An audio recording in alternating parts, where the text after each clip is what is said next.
Pag-usapan natin ngayon ang viral at inaabangan concert ni John Roa, Flo G at Skastek Lee. Ito ay gaganapin sa Canada. Welcome to Sikat Story.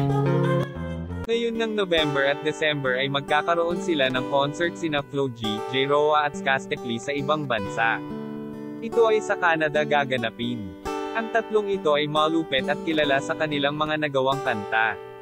Kaya tiyak na pag pinagsama-sama mo ito ay sabog ang stage dahil sa magagaling sila. Basahin natin ang comment ng mga fans nila. G-Wolf, malamang na ikaw ang magdadala niyan. At alam natin si Skastek ay pakupas na. Sabihin na natin pakupas sa paningin or pandinig mo.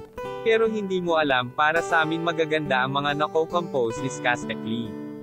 Masyado lang kasi kayong mapanghusga, move on na oy.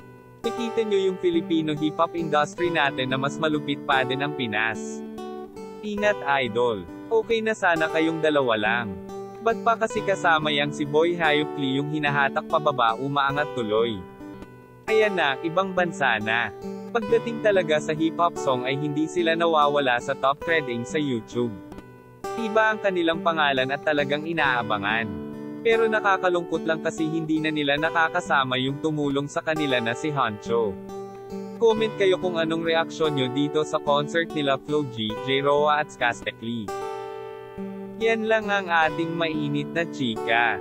Halina't mag-like, share and subscribe. Thank you.